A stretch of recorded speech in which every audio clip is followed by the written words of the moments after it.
All right. Good afternoon, everybody. Thank you for joining us for today's panel discussion on presenting your project.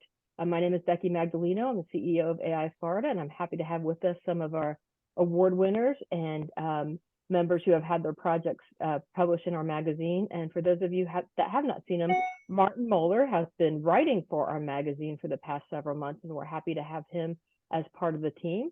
So just a few words of housekeeping before I turn it over to him to get started is there is a learning unit for today's webinar. You do not need to put your AIA number in the chat or anything like that. We know that you have signed in, and we could see when you have signed in and signed out, so you will get your credit reported to your AIA transcript as long as you stay on this webinar for the entirety. We are also recording this and we'll make it available later. So with that, then Crystal, if you want to stop sharing your screen, we will let Martin get started. Hi, welcome everyone. I don't believe in long introductions for this sort of thing because we don't have a lot of time. So I hope many of you are familiar with the work of Jeff Huber, Joyce Owens, and Jackie Gonzalez-Tuzet. And we're just going to dive in to try to save as much time as possible for discussion.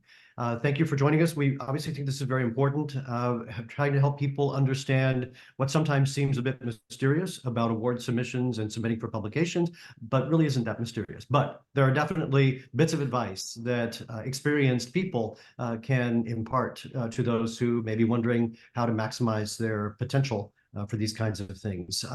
I'd like to begin by talking about before you even get to doing a particular presentation, a particular submission, and that's the notion of creating an office culture around awards and publication submissions. And perhaps if we could begin, Jeff, if you could dive in and talk about your firm and how you have created that culture. Yeah, and I think we have a slide that we can share on that. Our firm, I mean, we're obviously always kind of prepared for publications and awards, and so I think we're skipped on. Yeah. But and I know Jackie and Joyce will probably touch on a little bit more of the office culture side of it, but I just wanted to, in our conversations here as we were preparing for this panel, and so those participants today could really get some information from how we at Brooks Scarpa do it is we tend to, and I know this slide's a little complicated and busy, but it starts at the top left. Like generally when we finish a project, we'll send out an email through our marketing at Brooks Scarpa to multitude of different marketing as well as business development operations, the kind of websites that we all look at, and we'll send out just an announcement and a press release on a project. And, we do that with every single project. So what you see in the top left is just kind of that email kind of type that we send out. But we also have what you're seeing kind of where the cursor is just below that. Typically on our server already prepped and ready, we have Word documents that you're seeing just below this that already have all the information for the project, who the client was, who all of the subs, who all of our sub-consultants were, and even project descriptions, as well as construction type, construction costs, all of these things kind of prepped into one Word document. So it just makes it easy for anybody in our office that's trying to access that information.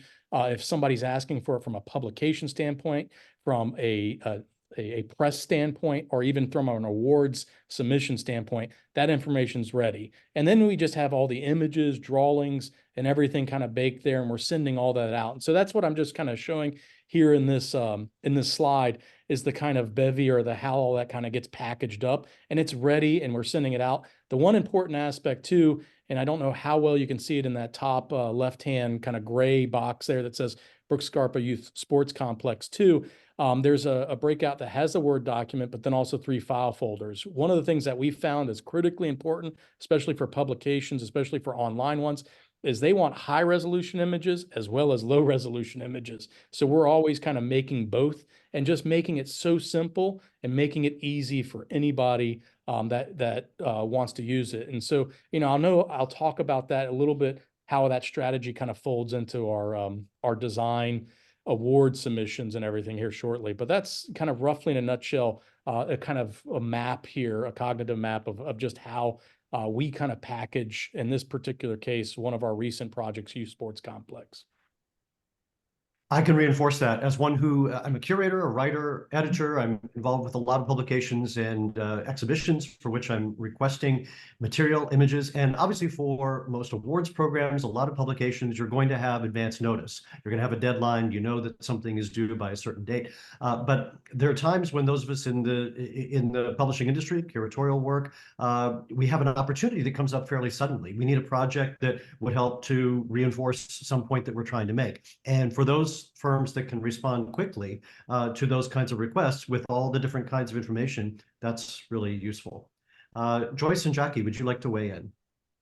Yeah, I'd like to talk a little bit about the culture of the studio, and the idea that it's sometimes it's really hard to reverse engineer a submittal. So starting from the beginning, thinking you are going to submit the projects, and I think we all know in our studios which ones are good candidates for submittal or publication. Not all of them obviously are, but when you do have a project that you and we try to that would be the majority. We start gathering that collateral early. Because it's very difficult. We're all busy people to go back in time and reverse engineer the diagrams, reverse engineer the design narrative, frankly, like what were you thinking about conceptually? And if you keep documenting it all the way through and hold true to it throughout the process, then at the end it should be a lot easier, I think, to create the kind of collateral you need to get an award or to be in the press. If you try to reverse engineer that and do a project and then go back and create diagrams or create sketches, or we all know that doesn't ring true. First of all, sometimes you can tell when someone sort of reverse, and I too have been on juries and seen this, and you can tell when a project has a story to tell because the diagrams reinforce the story, the drawings that you choose to do, and we can't document everything. So if you have a strong concept and you pick the right section or the right diagram to tell that story, with limited resources, and we all have them, it's important to be intentional about the work that you're doing all the way through to make sure that you're reinforcing the narrative and the story of the project. So this is, for example, a project we were working on, Grove Central. We decided early on that the building was going to be like a tree, and that as it rose, it was going to dematerialize, and we're going to have less solid at the top. So we were kind of that early concept really did inform everything from material selections to how we did our diagrams to how we did our section. And when the time comes to photograph this building, I'm going to make sure that the angles and the shots that we take, again, go back to the story. So all the way through, if you have that around in the studio, I think it really helps the studio members and the people in the studio to refresh it, to bring it back, to not just do it at the beginning, but to keep bringing it forward, so that as they're making decisions and they're having to choose between finishes, that everything that you start with kind of has the DNA of that decision kind of goes through the entire process. That is always the intent. That's not always possible. We all deal with clients, budgets, but if you're trying to get projects published, it's about having a design-centered culture, and that the narrative isn't something that's falsely applied at the end, or that you're having to create diagrams that you didn't think about until the end. It's about trying to kind of have that kind of that story weave all the way through, and it makes it a lot easier. And with limited resources on how many hours you're going to do for which diagrams, it makes the process more intentional from the get-go. And I think that's something you communicate with your team. And then at the end, what we've been doing, which we find is very helpful, this is a photo of like when we were choosing what images are the strongest images, which projects have the best shot at getting an award. We do pinups in the office and we walk around and we say, you know what, that one has a lot of really great images. With one more section, I think we could really tell that story. And then we, again, invest in that one section or in that one diagram to kind of really bring it home. So all the way through the process until the end of the submittal. And that sounds like a lot of work, but it's actually less work if you program it all the way through than in trying to do it retroactively with 5 of them to do at the same time when they're all due at the same time. So if you have a calendar, and we all do, we know when the submittals are for Miami, we know when the submittals are for Florida, you kind of have those benchmarks along the way and see which ones are ready and which ones are good candidates, and include your team in that conversation and make it collaborative so that they know. And I think there's something really beautiful that you did, a drawing that's so beautiful. I want to have that one for the presentation. And I think everyone kind of feels that in the studio when, feels proud of that when they know that their drawing is going to be included. So I think authorship is important, and being inclusive in that dialogue with your studio is important. Great. Joyce. Yeah, I think both of you have covered very well the kind of process that we all need to be going through. I like so much, Jeff, as I always say, I want to be you when I grow up, right? Like how organized, okay, your system is. I think just seeing that slide just makes you realize like we do something like that, but it's nothing as organized as that. I think that's super helpful that you have laid it out so clearly to us. And Jackie, your idea of keeping that thread all the way through is something I want to talk about later. But I completely agree with you. I think that what's really important is, you know, if you want to be a design studio architecture firm and you're not just doing, you know, kind of basic things, but you really want to be a firm that does awards and be recognized for the work that you do. I mean, you really have to maintain and cultivate that excitement with your whole staff throughout the process and throughout with everyone. Involve everyone on your staff from every level, from the interns all the way through to your admin staff. I mean, get everyone engaged and excited about what you're doing, and then they will keep their eye out all along the way for you. Definitely. And I think other things that come to mind and are maybe implicit in some of the points that the panelists have made, taking advantage of your staff to proofread and critique these things as before you're submitting. We all make a typo in this day and age, despite spell check and everything else. Those kinds of things really can become quite important when you're trying to create a sense of credibility in your presentation. So taking advantage of those resources to make sure that what you're submitting is as good as can be. Also, a note that I would make: if you have marketing staff on your in your office, or if you use an outside PR consultant, make sure that they've been trained, that you have trained them in the broad culture of architecture, and specifically in your firm's culture. They, you know, as one who's often in the position of communicating with marketing people and architects, sometimes I really need to speak to the architect. I need to speak to someone who has intimate knowledge of what's going on in the design, and it may not be a marketing person who is best suited to that, but some of them are well prepared to handle all sorts of even quite technical questions. So the better prepared they are by you, the more likely they are to be able to help you. I do want to mention another area, and the panelists may comment on this as well. And you wouldn't think we need to cover this, but it's the importance of following directions and of responding to all of the questions in a questionnaire for the award submission, or if it's there for a publication submission. I was on the National AIA Honor Awards jury about 10 or 11 years ago, and I happen to remember we had 333 entries. It was a nice, easy to remember number, and over 100 of them were eliminated. They had met the minimum criteria for inclusion. So the staff had already concluded that they were eligible for consideration. But over 100 of them were eliminated in the first 60 seconds of the jury because they had not responded to all of the questions in the form. And in particular, questions about sustainability. Now, we recognize that not all projects can be, you know, the great leaders in sustainability, but it was a way for the jury to say, oh, these people, they're not even talking about it. And they didn't even respond to the question, or they didn't do this, eliminated immediately. So for all of that effort, it went nowhere. That's the importance of making sure you follow all the directions on these forms, making sure you respond to every question, even if the answer is, all right, this wasn't a priority for our client, but we tried to make the best of it. And all of that is critical in order to make sure your project gets consideration. Yeah. Does anyone else have anything to chime in on that?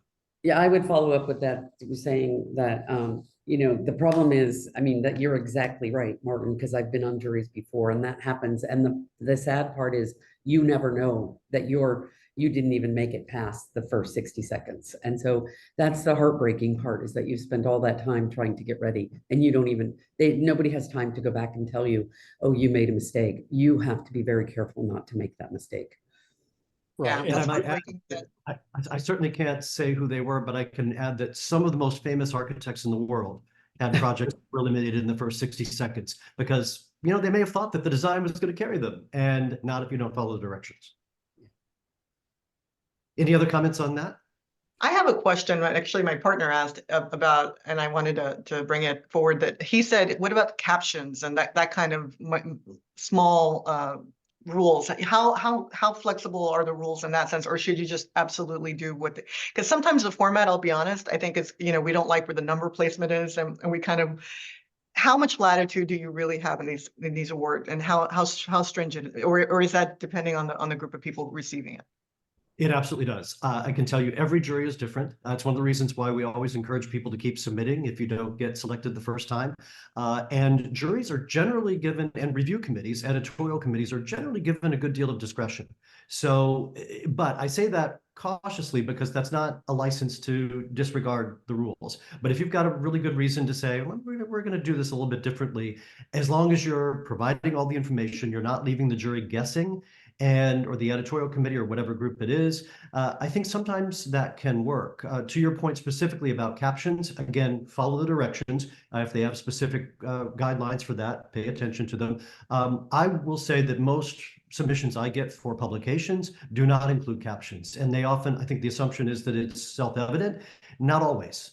So I actually think a brief caption is useful, often as not. Yeah, because I could just say it's terribly frustrating because, we've all been there. I mean, even though, Brooke Scarpa is known to win a lot of awards, I would just say we have a 50-50 shot. It's like out of the submissions that we put together, but, some of those are based on just disqualification. It's like and this is where just bolster your comment, Martin, having others in your staff or others in your organization reviewing it that may not even have been intimately involved in whether it be the submission to the awards or even the project, and just kind of questioning, does this read the way we're intending it? I think that's all, very reinforcing to a project when you're putting it out there. But I know this slide was mine, and so just excuse me for the amount of tabs that I have open in my internet browser, by the way. I usually always get some sort of comments about those, but I just wanted to put this up here because I think AIA Florida made a. Go ahead, Jack. Oh, I think AIA Florida made a great, kind of transition to making it very simple for how we upload into their awards now, at least for the design awards. I know the honor awards are a little different still, but the design awards, and as everything Martin said, is just follow the script, follow the information, filling in those kind of blanks. And I know we can't scroll down in here, but they made it very simple. And so if you use a strategy like I was showing in our youth sports project, for most of your projects, it will actually fit into this kind of format well. I would like to move on, just keep things going. Another key point is the importance of making a quick impression. And if whoever would like to chime in first on that, maybe Jeff, I think one of your slides was up a moment ago, but whoever wants to go. Well, yeah, I guess this is the one I threw up here. I mean, this is my office manual. I tell every staff member they need to read this book. The great thing is it's like my daughters love my books in my office because they say they're just like their books, or at least when they were younger, that they all have pictures in them. They're not a lot of words, but this is just a really good book about how to give you strategy and thinking. But it's not how good you are, it's how good you want to be. And I think if you go to the next slide that I have on here, it gives you these kind of quips. It's not, you don't want to try to win awards, especially by emulating others. I think that's a kind of mistake. Allow yourselves to be your own voice, your own creative voice, and kind of working towards not being fashionable, but trying to, be original. And that's really where we're always trying to find the originality, this kind of idiosyncratic nature of architecture, of place and everything, and how we build into those. And so that was kind of our way in which we were always trying to pitch ideas. I remember we were doing a sculpture in Pembroke Pines, and I just sat there and said, what is the most ubiquitous kind of material that we use in our industry here in Fort Lauderdale is around boating and yachting. And we have a lot of pipe benders that build these tuna towers on top of boats. And I was like, how can I make this public art piece out of something as simple as somebody that can build or bend pipes, especially when it's out of season, and I can get it done more affordable. And so those kind of strategies are always ways in which we're looking at inventing projects even before we're designing them, but also when we're packaging them, because those kind of create a nice narrative or a nice story around them. So I'll pass it on. Joyce, you have thoughts on this? So yeah, this is about quick impressions. And I guess I was, I have been very much involved with the hurricane in Southwest Florida. And so I sent this image out to many people, not just AI Florida. But you can see how powerful this image is. And so if you want to create a quick impression, and you want to grab someone's attention, you got to use what you have. And I tried to use this image. My intention wasn't to get on the cover of Florida, Caribbean Architect. That was not the intent, but it did get the attention of a lot of people. And I was able to use that image to tell a story, okay? Not just my story about how we had been through the hurricane or how our buildings had sort of, weathered the storm, but it was an opportunity to talk about architecture in general. And I think that's one of the things that I always try to do when I'm thinking about publications and getting our work published. It's not just about like how pretty is my building, but about like how does this affect every architect? What is the story here that I'm trying to talk about? Whether it be the power of design, how did we solve a problem? How does this good design, how did it make an impact on the island, after a hurricane? You can see all these other buildings have been washed away beyond it, and this one stood. So how do I, as an architect, how was I able to shape, the building or the rebuilding of the island as we move forward? And how does good architecture make an impression within the community? And so it really brings me to this idea of storytelling. And so I use this image to tell another story, not just about what I was doing, but about what we were doing as architects.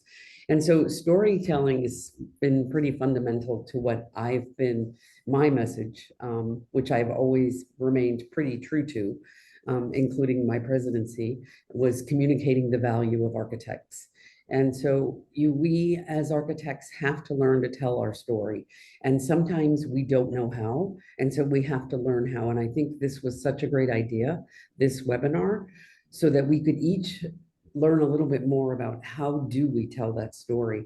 And I know we all have an idea as we're designing about the story we're telling, but once we start to write about it, it becomes a different thing, because architects are notorious about being poor writers. And so if you can't write the story yourself, you can do it through drawings and photographs and diagrams, but you got to find someone that does know how to write so that they can actually finish it, get it, like knock it out of the park for you. You really need to find that person.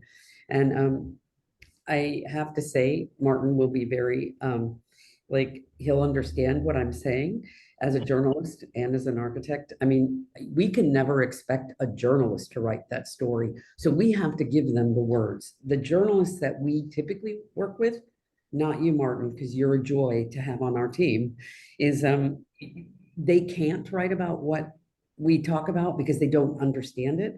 They won't ever be able to, okay? They just will never have the thinking that we have. And so we have to be able to communicate in our own way what we're trying to say and get them to tell our story. It's our responsibility to give them the right information to do that.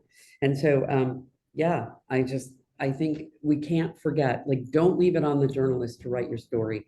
Give them the words and the diagrams and stuff to do that, to help you. Okay. Great. Jackie, and we're kind of going in the same order here because, well, I'll mention on this in terms of making a first impression. This is my slide. This is used with permission from actually a firm in the Washington area. Most of my career was in Washington, D.C.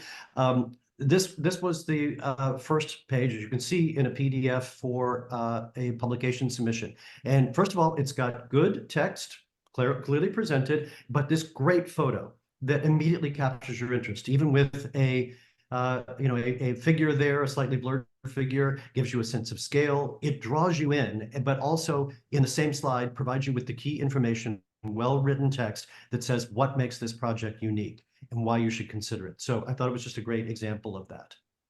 Jackie, did you have any thoughts on this point? Keep going. I agree with everything Joyce said, and yeah, the story and the narrative being clear and compelling.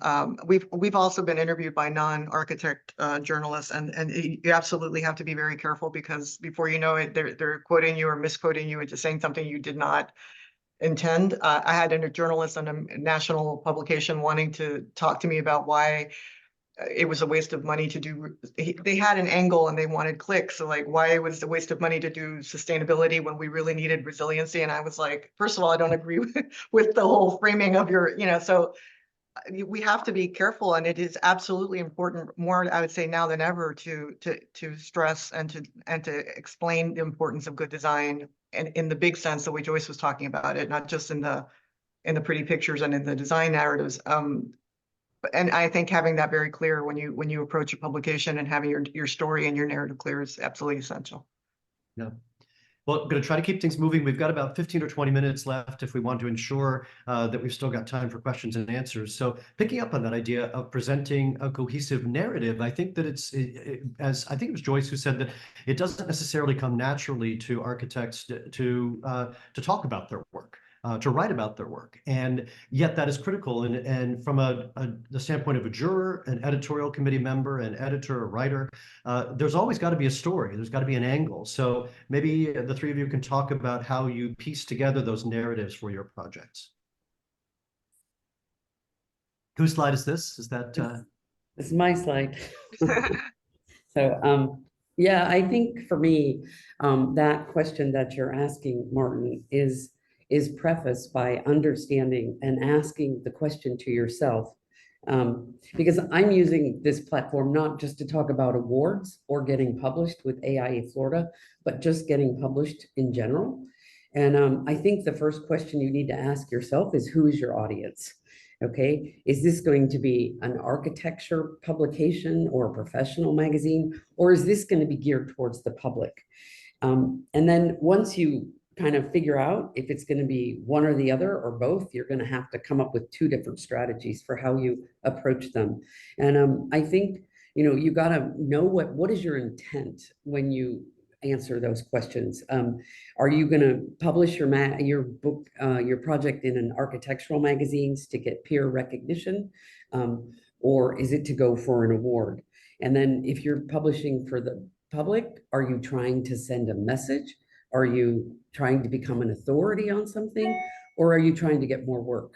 And all of those things, you've got to understand what direction you're trying to do, because there's so many different ways of getting published. And so you've got to be able to know where you're headed on that. And then I feel that, it's very important to decide which photos, as I had mentioned, or which drawings or which diagrams then tell that story and fit that narrative that you've decided on. And when you think about the actual writing that you're doing, will you use architectural jargon to answer, to tell the story? Or I used to write for our local newspaper. I used to have a column, and my editor always used to say, your readership is a 6th grade readership. That's where you're going to aim yourself. And so do you write to that, and I'm not saying that level, but I'm saying the vocabulary should not be professional architectural jargon. If that's where you're headed, if you're trying to reach your audience and tell them a story about what you're trying to do. So I just put this photo in because it just reminds me of a story that happened. I used to have a practice in London, and I had a partner there. And the first project that we ever got published, photographed, professionally photographed, she was so excited. And she said, you've got to come to the office right now. You have to see this. It's incredible. Like, we're real architects. This is the real deal. We're the real deal. Like, you won't believe it. And so I came in and I was blown away by the photographs that our photographer had presented to us. And she was so excited. And she just said, this is it. We're going to be in Architecture Review. We're going to be in Architecture Journal. We're going to be in, and I was like, why do we want to be in those? And she's like, well, because we want the architects to see us. I go, no, we're starting out. We're brand new. We don't know what we're doing, and we don't know where our next job is coming from. We want to be in another magazine. And she's like, what? I go, Vogue. We want to be in Vogue. And she's like, why do we want to be in Vogue? I go, we need more work. And like, why would they put us in Vogue? And I said, interesting women. I go, think about what our goal is. And our goal at that point, we had nothing. We had no other work, and we needed to be in a place. And so that project actually did get published in the Sunday Times, and it brought us new work. So this just reminded me of those days when we would have that, like, why were we getting published? And why were we asking our photographers to do these photos? Okay, sorry. No, that's great. Jackie or Jeff? We can keep going. I have images when we get to ours. Just Well, to keep This is Yeah, just- actually my image, and I'll just briefly say, I don't know if a lot of you know this. You can write this down. This is put together by AIA National. It's called The Architect's Voice, Advocating for Our Profession. It's an amazing document that gives you like step by step, like how do you speak to the public? How do you communicate? All the things that we've been talking about. And there's a download. We can put that in the chat box as we move on.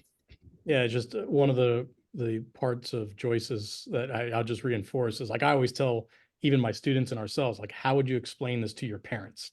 You know, Exactly. Yeah, and unfortunately, sometimes parents can be architects too. But I know it was like always a challenge for me in architecture school to try to explain what I was doing to my parents when I was there, and so that kind of has just kind of been attributed over time. And so it just to reinforce Joyce's comment, I mean, I think that's the simplest way. How do we tell our story, and how do we make it simple enough that it's understood by a general or lay audience?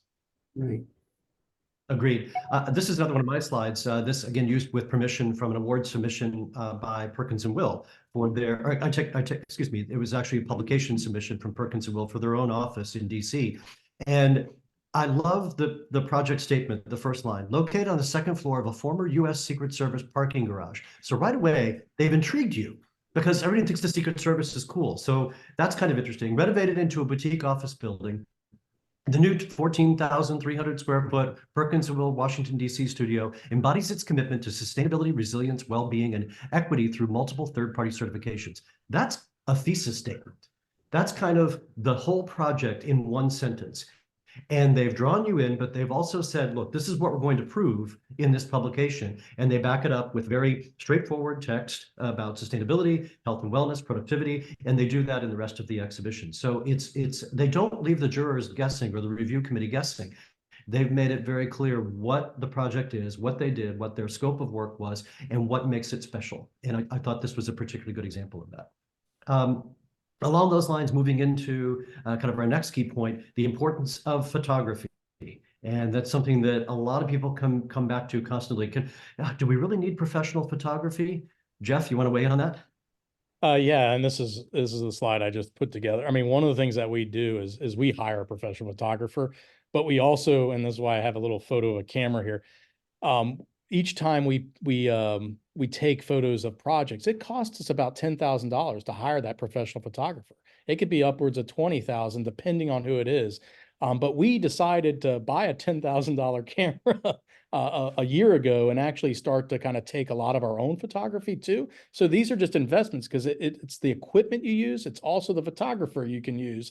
And so, one of the things I have here on the left-hand side is just little videos that we'll do for publication as well as marketing. We will usually post those to social media or other things. And we utilize somebody by the name of Jeff Durkin to kind of put together those. And we don't have to necessarily play it here. But these kind of tell those stories like we were just talking about. So if we want to play it, we can. It's a quick video. And just kind of shows you the kind of quality that we're looking for, but that narrative that we're trying to make, especially with our affordable housing projects. We're in a housing crisis across this country, and home is something that is not attainable anymore. It's quite frank. Rose is providing attainable housing and housing those that were once homeless. It's something that is critical to our profession. It's something that's critical to our society and to our communities. And providing homes like these is not only necessary, but it is a moral imperative as well as an honor to be an architect working on projects like these that actually house people and provide home. So you can see we never talked about the architecture. It was about the impact that the architecture is making. And I think, this is where we are always trying to, tell our story and our narrative. And so, I'm kind of coupling that to the last point we were talking about with this next point. It's critical that we have good images in telling those stories. And so these are just several images that we've taken, with our new tools. But, it's just you have to pay for it. This is one of those points where you can't be cheap. We've tried the iPhone, we've tried all this, and you know, those are great for like creating field reports, but they're not great for creating publication ready and publication quality submissions. Yeah. Jackie or Joyce? Um, that's not mine. I think that's Joyce's image or, if you, Joyce? Okay, well, Jackie, go ahead. this is my slide. On the rendering side, if you're applying for an unbuilt, I just wanted to show this. About 20 years ago, when we started our firm, Carlos and I came from big firm with big marketing budgets, and we were used to a certain caliber of renderer and photographer. And a lot of you in the audience might be wondering, well, that's great when you have a big budget, but what if you don't? And this was our very first project that was the biggest project. We looked at these renderings and our heart was just sad. I mean, we just didn't like these images. And it was really, really painful, I just want to say, to spend the money to redo it again. If you could put up the next image. But we did. And this is the image that we got. And this went on to really put us on the map. It won AI Florida awards, AI Miami awards. It went viral. It was on a bunch of publications. It was published in books. And it was really the result. And that's the best way I can tell you that it matters, the imagery that you put out there. And even if you're a small firm, and we were tiny, we were 2 or 3 people in a little office, and it was incredibly difficult. At the end of it all, the client saw it and actually helped us out with it a little bit, even though he had already paid for rendering. So trying to get him, he didn't really understand. I got my city approval. Why do I need new renderings? And the answer was, well, this is now for your marketing campaign. We really need you to come into market with something better. Normally, developers especially don't want to spend it twice. But they saw the proof was in the pudding when we went to D-Box. It was a colleague of mine from New York and Cornell. I was like, Matthew, please do this for us. And he did it. But it was like 3 times as much as the renderer we had hired in Miami, but the results were that much better. And I can't stress enough how important it is. If you believe in the project, if it's important to your firm, to spend the money and do it right, because for all the effort that we put into and the blood, sweat, and tears that we put into the project, to not have it rendered the way you see it in your mind and to not be able to tell the story, it absolutely is worth it. And I would highly, I know it's easy for me to say, but I will tell you that it is something that I have experienced that actually works. And the same thing goes with photographers. We have on occasion went with a less expensive photographer only to have to reshoot the entire thing again because we just weren't satisfied with the photography. So rather than do that, I just think it's better to do when you can do the best photography and the best renderings you can. That's not to say that the design is, it's a substitution for the design. It's a recognition of the work that you put into something and the detail that you have to have the right tools to show it. Because if you saw the first and you see this, it's like it's the same building. It just one is flat. The sky is like horrendous. They didn't put anything into and the light is important. The materiality is important because we spend our time thinking about those things and it just wasn't showing here. So I can't say it enough. And someone asked in the chat and about whether or not when you're having somebody shoot your work, how involved do you get in telling them? Absolutely, I get involved in telling them. And the renderings are a precursor for how we see the building. So when we're doing renderings, we're already kind of trying to compose. And many times I love to do the rendering and then shoot it the same way when we actually get the photography. And that's to me the ultimate, like, yeah, this is what I saw and this is what I got. That doesn't mean that if you hire a good photographer, he's not going to have, or they're not going to have, or she's not going to have fantastic ideas, and that you should, just like when someone hires us as professionals, trust their judgment that they're going to see things that you may not have considered. And you want that kind of interaction and that collaboration if you're dealing with the right people, and you absolutely should be. But yeah, you should have an intention. You should be telling them your story. So when they go, they're framing those photographs to reinforce, again, the narrative that you're trying to create with the project. And at least you get those. And if they bring it extra and more, then all the better. But so the narrative and the photography. I mean, I used to read about Le Corbusier leaving hats around and kind of the car driving off. There was all about storytelling. And I've always thought that's really beautiful, that you're not just taking a photograph, you're bringing the people just briefly into that vignette and telling them the story of how you anticipate people would live in that space or interact with that building.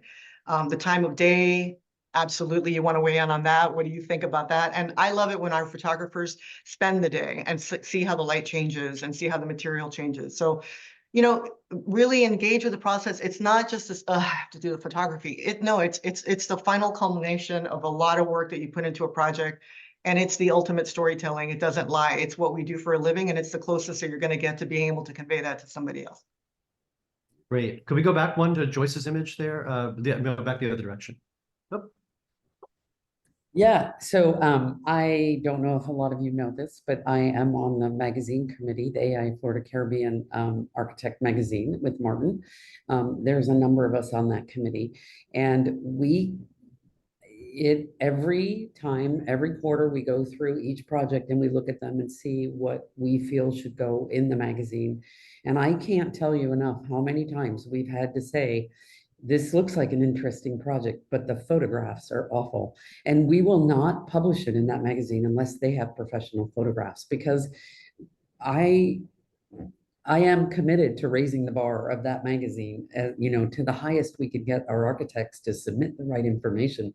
It's an honor to be privileged, to be published. And so I want each of you to know that, yes, you must have professional photographs to be put in the Architects magazine, because it's awful. Last time we did it, I just wrote down a few ideas as we were reviewing. One had a bunch of people's heads in the photograph. One, they had some guy kind of aimlessly standing there texting in the middle of it, which wasn't specific. It wasn't planned. He was just there. One project was unfinished.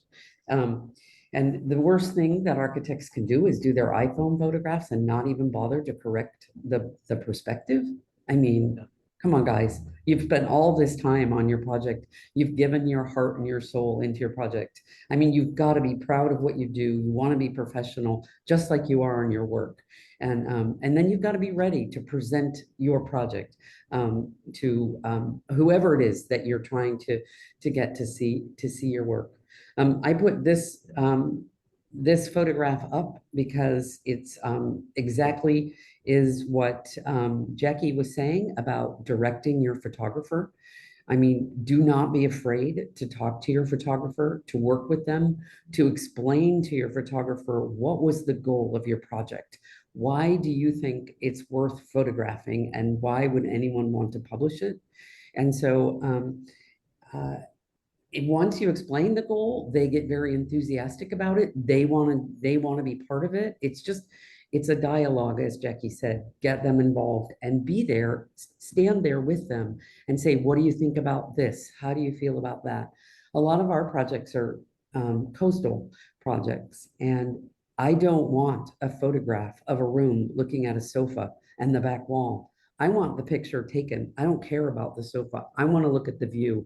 We've designed our projects so that they're all looking at the water, at the Gulf of Mexico, and that should be very clear in every photograph we take. That's what our goals are, and so that's what we're trying to do. This one is specific. I was with my photographer, amazing photographer that we had, and this project was this juxtaposition between in situ concrete and the wood that we used here. Much more. The idea was very clear, and I knew we needed one vertical photograph to submit to our magazine to make sure we would have a shot at the cover. And so I found this one with him. He kept trying, and I found this one, and sure enough, this is the one that became the cover shot for Architects Journal in London when we were there. So it was really a collaborative effort to get the right photograph that told the right story and got us where we wanted to be. So, yep, there we go. I would have one more important point, a question that comes up to me quite a bit, which has to do with the ethics of photoshopping or other doctoring of photos. I will use a cautionary tale. Some years ago, I can't remember how many, I heard from someone who had been a member of the jury for the awards for AIA Chicago. And they'd given an award to a building which I happen to know because it's on the way between downtown Chicago and O'Hare Airport. I had seen it. Well, this person had been on the jury and for whatever reason hadn't come in that way. But after giving the award to this project, he or she, I think it was a she, went by the project on the way to the airport and realized that a huge amount of HVAC equipment and other things had been photoshopped out, and they revoked the award. which was, once this was reported to the chapter, they revoked the award, which was embarrassing for the chapter, for the firm that was submitting, et cetera. So obviously, it's possible to go too far with photoshopping. You don't want to misrepresent your building. But I think most people agree that, for example, if there's an old telephone pole, I'm dating myself there, in front of your building, and you can Photoshop that out so you get a sense of the entire project, I don't think anyone's going to have any objection to that. Some judicious doctoring of maybe a sprinkler head here and there, not so much a concern, but anything that fundamentally alters the impression of the building is generally considered to be unethical, frankly. So that's something, in talking to your photographer, you want to make sure that they don't go over the line. We have just a couple of minutes left to make sure that we still have time for questions and answers. If we can go through the last few slides and any other points about drawings, diagrams, et cetera. Jackie, you might want to weigh in on this one. This one is a project that we worked on, and it was an adaptive reuse and a cladding of an existing garage. And again, because it's complicated and the jurors don't have a lot of time to really process what the heck is going on here, diagrams are really helpful in trying to understand like what you're looking at. And this is just an example. And it was done, again, during the process of design. It wasn't done after the fact. It was done to explain the baguette people and terracotta people how to build it. So it was part of our process. And I think, again, just to reiterate, it does matter. This is the view. And the other thing about, serendipity and what the photographer brings versus what you bring, this was a view that we kept looking at and we were fascinated by. You can tell because we rendered it from this view, we took this view. And then there's another image that Next one. This is the one that the photographer did. And we thought it was brilliant. And so that's why you hire a great photographer, because they will see things. And they went to the building across the street, which is a brick building, and they framed the shot of this terracotta baguette screening that we did on the existing garage. And I love this image, and so did Carlos. And it was, one of our favorite. We're really proud of it, and it is getting published. We're very excited about that. And it's just, it goes to say that it's a collaboration. You hire the best, just like in our business, we hire the best, and we hope that that collaboration is going to yield something special, and it did. And so, I know that a lot of you, the last thing I'd like to say is that somebody once shared it with me, and I have taken it to heart. Sometimes you get to Joyce's point, knowing your audience. We oftentimes don't know our audience in these juries. So many times the jury may or may not connect with your project. That doesn't mean it's not a great project. And you should resubmit it in the window that you're allowed to, as many times as you think, if you believe in it. And because we have had the case where one year it didn't win an award and then the following year it did. So with the effort and time and money that all of us put into our projects, I think it's worth saying. And if you didn't know that, it's something I would like everybody to leave this with, is that you should try again and photograph it again and render it again. Because if you really believe in something, it is. We had shot this building with a drone photographer and another photographer. And again, we were looking at it going, yeah, this is terrible. Drone photography may be great, but it's not a substitute for an amazing photographer with a great camera taking a picture of your building. So, we try things. As technology changes, we try, but ultimately you can tell when it's a great image of your project and when you're satisfied, and you should continue until you are. Jeff and Joyce, any last thoughts? 30 seconds or 60 seconds each, so we have time for Q&A. No, I mean, I'll looking forward to the Q&A. Yeah. Joyce. I would just say, to just follow up with what Jackie said about resubmitting, that goes for the magazine as well. Okay, like, don't feel like, it might not have been the right topic, or, we always have themes for the magazine. And so if you don't make it in one time, don't feel like you can't resubmit. And I just want to applaud Jackie for this photograph, because she submitted this to the magazine and we were completely enamored with it. So thank you. Okay? It was a lovely photograph. You knew it, and it was very apparent. Okay, thank you. Thank you. Any questions out there? Becky, are we ready with questions queued up? Yes, we did have some come in while you were talking. So we did have a question. When your work is published in traditional news media, how do you ensure that the news outlet actually mentions the architect? This is a consistent issue where most journalists forget to include the person or firm who designs the project. And before you open this up, Martin, I just want to make a comment.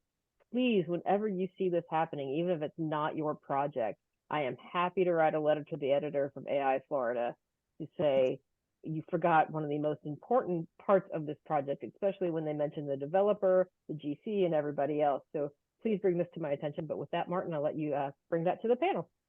I'm so glad you mentioned that, Becky. As it happens, I used to be executive director of AIA Washington, D.C. many years ago. And I had a standard letter ready to go when I saw something published. And you have to be polite, but sometimes I would be a little bit firmer and say, so would you mention a book without mentioning the author? I really don't think you would do that in a review of a book. And yet we constantly saw that with architecture, art, etc. And so very polite. Sometimes if I knew the journalist, it might be a little, toss in some humor a little bit. And we really made a concerted effort. And sometimes it's hard for you as the architect to do that beyond your project. But yes, absolutely. You see that you weren't credited, send them the email afterwards and say, oh, we sorry you neglected to credit us in this. Be polite about it. But yes, and you hope you're probably not going to get it the first time around, but you hope by politely pestering these people, you'll create a culture that will ensure that architects are properly credited in the long run. I remember for the local business journal, we actually ended up calling over the editor to our office and saying, you do a lot of stuff about real estate. You're constantly talking about new buildings under construction and never mentioning the architects. How do we help you? How do we help you include that information? And they became so good at it that the editor ended up getting an award for the chapter for his support of the architectural community. So it's a long-term process. Well, I love hearing that. Thank you so much for doing that, because it is hard for your architects to do that for themselves. We have done it, but I always feel a little weird about it, but I have done it because I think I once was on a board with Judith Arango in Miami, and she was notorious for writing the Miami Herald and advocating for architects to get credited. And it's absolutely wrong for them to use our imagery and our collateral and I know that sometimes it's not intentional, but because it's a very real estate driven community. But somebody gave birth to those ideas and those renderings, and you're using their actual collateral photography of somebody's intellectual property. I think absolutely they should credit you. Right. Yeah. No, it's all about professional courtesy. And, that's what we're talking about. I mean, one thing that we do, honestly, and sometimes when we're worried about that, we will embed watermarks of our logos in images. And we do it especially in high res ones. And guess what that does? They usually will reach out to us and ask for us, can you get it without the logo?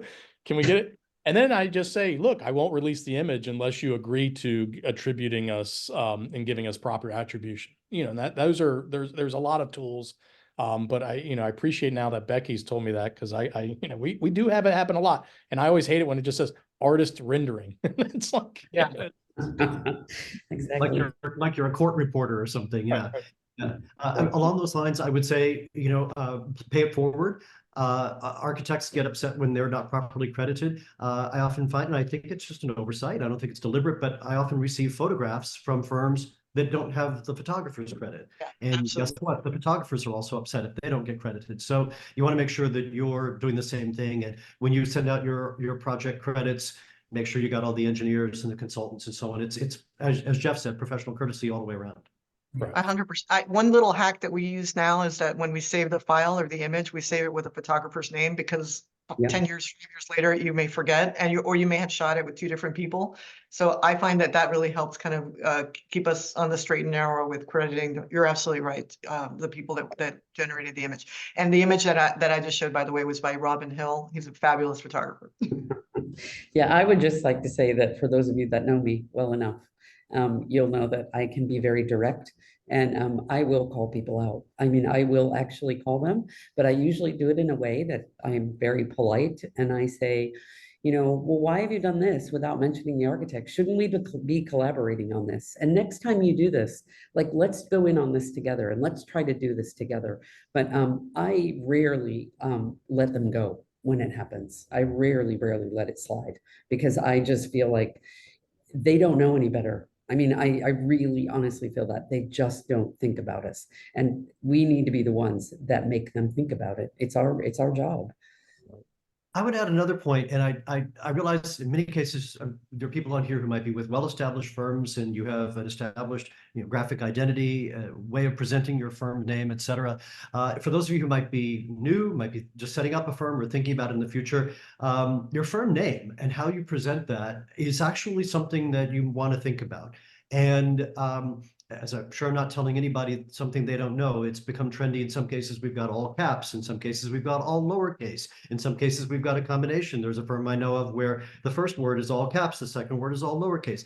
And I get that can help you stand out, but you really want to be somewhat practical. If you are seeking publication, seeking press in general news media, they're sort of befuddled by that. And sometimes they don't quite know how to render that in their articles.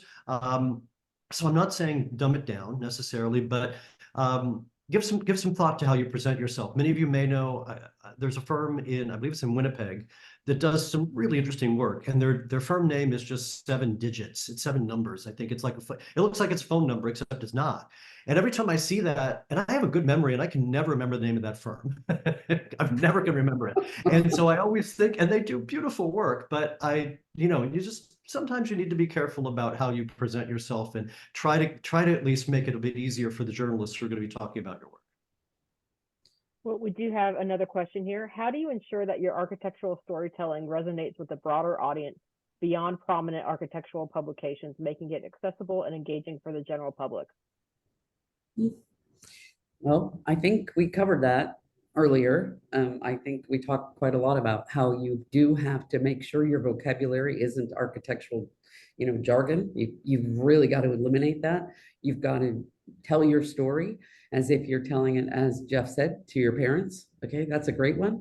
Okay, my editor said the 6th grade, reader, but I think that, your parents is a great way of saying it. And so you've got to present, and you've got to pitch your story in a way that they're going to be captivated and interested to relay your story. I think one of the things that's been drilled into my head for some bizarre reason, I have a lot of friends that are journalists, and I have realized that you can become a resource to those journalists, and they will, once they realize that you have something to say, they will often reference you, and they will call you and ask you, what does the architect have to say about this?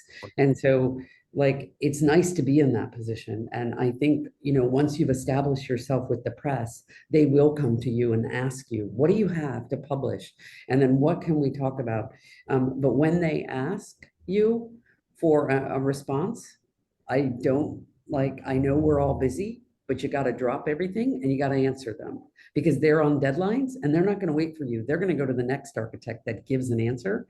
And so you've got to make it a priority. And so don't wait to answer. I'm not saying within 5 minutes, but by the end of the day, you should have answered them. And if you can't, just write to them and say, what is your timing on this? I don't have a chance to answer this right now. And so, but if you give me a day, I can get back to you with that work. And so, have a conversation with these people and be there for them. Really try to find out what their question is and then answer them as quickly as you possibly can. Yeah. I know we have just a minute left, and there are a couple of other questions. I just add quickly to that. There are probably non-architects in your firm, if it's a firm of any size, or you've got family members or friends, and and kind of make a fun thing out of it, and say at some point over a lunch or whatever, talk about some of your work, see what resonates, and what you'll learn from is the questions that people ask, and say, well, what does it mean when you say that, or well, why is that important? That can be a good way to help you get through that. I know there are a couple of other questions that we have, if Becky wants to. Sure. No, I sure. just really quick that I think, and I just to say it a different way, there are so many other things that we touch. And Jeff mentioned, the housing project, and Joyce mentioned, shelter and keeping people safe. And, there are broader themes that our profession touches that are, and just to kind of, part of our job as architects is to be good ambassadors for our profession and explain why design matters. And connect the dots for people that may or may not care necessarily about awards and juries, but they very much care about where they live, work, play, and if if they're housed with dignity, or a lot of the issues, the broader society issues, are directly touched by what we all believe this, or we wouldn't be architects. But conveying that in non-architect speak, as Joyce was saying, and I think there's been a trend away from that. The way we were trained in school was very opaque and very mystical, and and sometimes we have to kind of read each other's text and say, do I understand what you said, or does that sound like a bunch of hot garbage that and critique each other and be playful about it, as Martin was saying, that not to take yourself so seriously. And at the end of the day, it's about having impact and making people aware of what the importance of what we do and why it matters, you know. So the clearer your language is, the more you're going to reach people, and we need to. Yeah, sometimes we're our own worst enemy. Yes. So. Jackie, the only thing I regret about your comment is that Rhonda Hammond, our president this year, who made her theme "Live, Work, and Play: Why Architecture Matters," missed your quote on that. So thank you for bringing that full circle. But we do have a couple questions for those of you that can stay a couple minutes after the hour. Is how much weight is put on technical drawings, i.e. floor plans, sections, elevations, etc., in award submission judging? Same question for the process of sketches and imagery. And he did say, lovely topic, and thank you for your time. I'll dive in on that. You're going to hate the answer. It depends. It depends on the jury, it depends on the project. But we did have a couple of slides in there we didn't get to about sketches, drawings that can be really useful. Actually, Jackie touched on this a bit with the drawing that was kind of the slightly exploded axon of the Mary Street project. And since I wrote about that project, I can tell you that was a helpful drawing to help piece together. It was there was an existing building, adaptive reuse, but a large addition, a couple of additions, and figuring out what was old, what was new, what was the strategy for all of that. That was really useful. Also, I think drawings that what you want is, if you're making a drawing, it's something that can't be fully conveyed in one of the photos, or that complements the photo, or that supports the narrative that you're trying to present. So I would use them judiciously, but they can be really helpful. A standard set of, like, here's the plan, section, elevation. You probably don't need the elevations unless they show something that photos can't. Maybe it's out of view or whatever. Plans, absolutely. I don't know how we would evaluate any project without knowing what the plan is and making sure it's properly labeled. Another good point I meant to mention earlier: north arrow. Yes. Right. And graphic scale. North arrow and graphic scale. You never know if these things are going to be printed out, if they're going to be blown up on a screen. You want a graphic scale. And it's just like I tell my students: north arrow. People coming in for your jury don't know what's north, and they don't know if your orientation makes sense. Basic things like that you always want to be careful about. Right. Yeah. Yeah, and I would just say too, like, you don't want to put like a Revit technical drawing up. It's like, I think you want to graphically kind of work on that drawing, kind of make it a publication quality drawing. I mean, that's something that we always do, and sometimes it's a little bit retrospective. After the project's done, we'll go back and maybe dress up some of the drawings, so we have an accurate kind of portrayal, because we all done those kind of sales drawings at the first part of the projects where they may not necessarily be what we actually built. And so we're always trying to negotiate and kind of update and revise those, just so there's some clarity, but sometimes we don't, and so there's a little bit of that. But definitely sketches, if it's important to us that there was a generative sketch. I mean, I remember talking with Marlon Blackwell once. He always kind of said, his diagrams are the great post rationalizer. But he always loved how we would sketch, or at least how, my sketches that were always generative in there, and how they began to be in exploring an idea. And so, those are the kind of sketches we'll add in there. If it's about exploring the idea and it became quintessential to the ultimate project and how that kind of came about, we definitely include those. All right, we have one last question. Do you get your firm name or logo trademarked, and should you? We No. haven't. No, because it may change. Oh. Yeah, I've known a few firms that have done that. I think that's an extraordinary circumstance where there's some underlying reason about that, some of which might have to do with disputes with former partners and things. So yeah, it's usually, I think that might be the product of divorce. All right. Well, I appreciate everybody staying a few minutes after. If there are any closing thoughts. This was great. Thank you for doing it. I really enjoyed the panel. And I Thank you learned a for lot. Thank you. thank you for being a part of it. What I did not read out loud is you had several thank yous and how amazing this webinar was in the chat. So I will send those well wishes on to you. So thank you, everybody. And for those of you that are participating, there will be a recording posted and sent to you. And then we will also share, just remember to, we're still Friday, tomorrow is the last day to get the early bird rate on registering for the awards. and we are always accepting submissions to the magazine. So I will provide that to you in a follow-up email, but I hope to see all of you submitting for awards. So thank you, everybody, and have a wonderful rest of your day. Thanks. Thank you. Bye-bye. Thank you. Bye.